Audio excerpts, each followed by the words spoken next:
சரவணன் சொல்லுங்க, மதுரையில இப்போ நிலவரம் எப்படி இருக்கு? மழை எப்படி பெஞ்சிட்டு இருக்கு? வாக்குப்பதிவு தாமதமாக அங்கே நடைபெற்றுக் கொண்டிருக்கிறதா?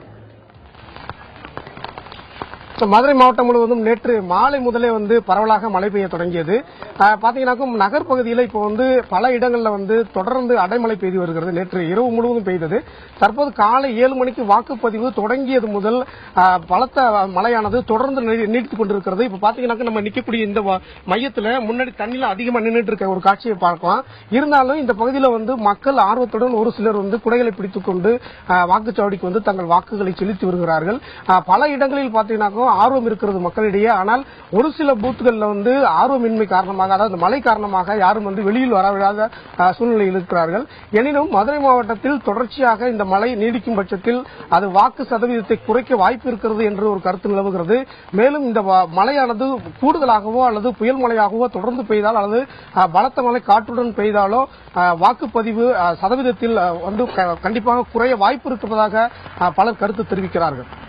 சரவணன், ஏற்கனவே மே 16ஆம் தேதி வாக்குப்பதிவு அன்றைக்கு மழை பெய்யும் அப்படின்னு வானிலை ஆய்வு மையம் சொல்லியிருந்தாங்க. ஆக இந்த மழையிலும் பொதுமக்கள் வாக்களிப்பதற்காக வாக்குச்சாவடிகளுக்கு வந்துட்டு இருக்கிற காட்சிகளையும் பார்த்துட்டு இருக்கோம்.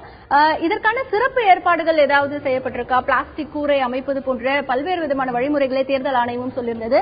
அது மாதிரியான ஏற்பாடுகள் ஏதாவது செய்யப்பட்டிருக்கா? நிச்சயமாக, அதாவது ஏற்கனவே தேர்தல் ஆணையத்தின் உத்தரவின்படி மாவட்ட நிர்வாகம் இந்த 10 தொகுதிகளிலும் ஒரு தொகுதிக்கு 5 குழுக்கள் வீதம் 50 குழுக்களை மாவட்ட ஆட்சியர் அறிவித்திருக்கிறார். அந்த 5 குழுக்கள் பாத்தீங்கன்னா ஒவ்வொரு வாக்கு மையத்திலும் இந்த மேற்கூரை அமைத்திருக்கிறார்கள்.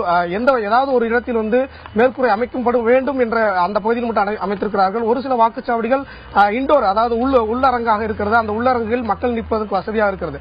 மக்கள் நிற்பதற்கு வசதியாக இருந்தாலும் அவர்கள் தங்கள் வீடுகளில் இருந்து வாக்குச்சாவடி மையத்திற்கு வருவதற்காக இந்த மழை அவர்களுக்கு தடையாக இருக்கிறது. இதன் காரணமாக ஒரு சில பகுதியில் தற்போது மந்தமான நிலையை நீடிக்கிறது மதுரை மாவட்டம் முழுவதும்.